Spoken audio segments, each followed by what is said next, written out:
here's a video of me doing some of my training which I do for my, what do you call it, your broad jump. Just trying to jump as big a distance as possible from a standing start. So no running or anything like that. Both feet together.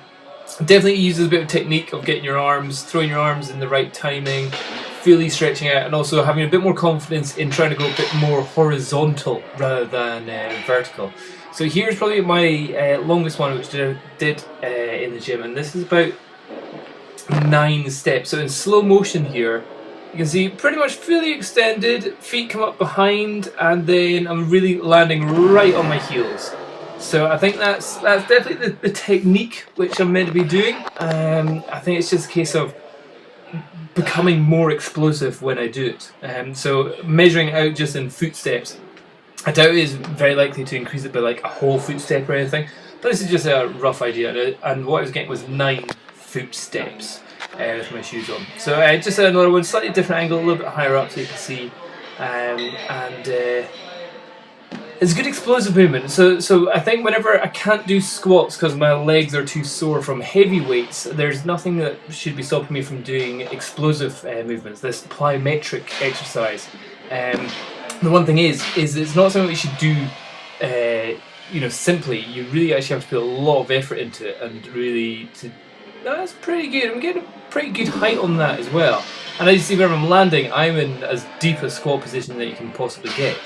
So I think that's definitely the right attitude. Then, so this was a different day. This was actually this morning, and so different way of measuring it. Looking at it from this side, this might be a bit more interesting in slow motion. I'm just using it with my little phone to record this, so it's I can't really do good slow motion. If I was using my GoPro, I could at least do slow motion where I could do like 60 frames per second or something. I'll try that maybe up at the Dundee gym. But yeah, so each time I'm just trying to put myself a little bit further back, and you can see they're pretty much fully stretched out before I even take my feet off the ground, and landing over at that number 2 line over there. And then this one I'm right almost feet touching the yellow board at the back, and let's see how this one goes.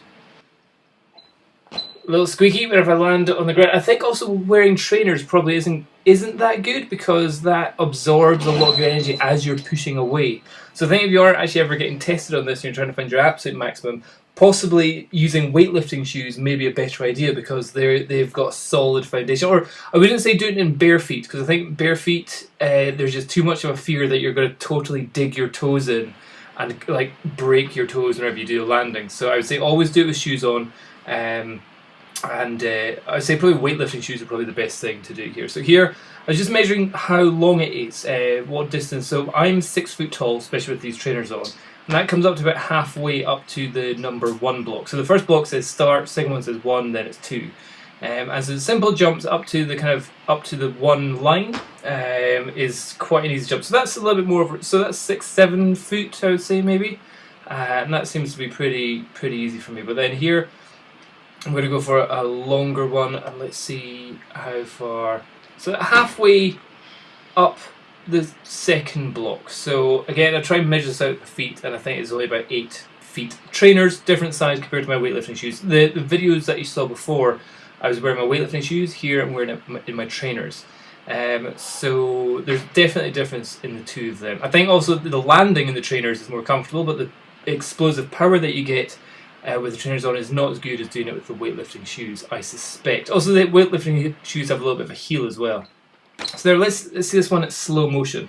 So as I get right down, upper body is almost horizontal before I break. And a little bit further, a little bit longer distance than that one. And let's see this one here. I think this is my last jump.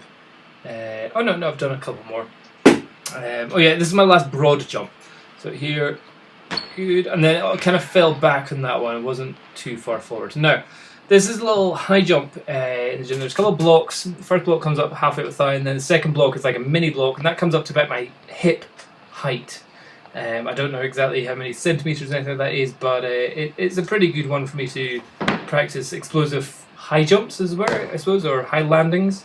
Again, don't really know what the term would be, but Here what I'm doing is, it's fairly high enough, but I'm trying to work so that I'm moving my distance away from it as well. So it's both a high and getting a little bit further and further away.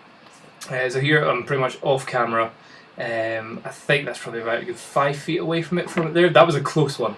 Really, feet just landed on it there.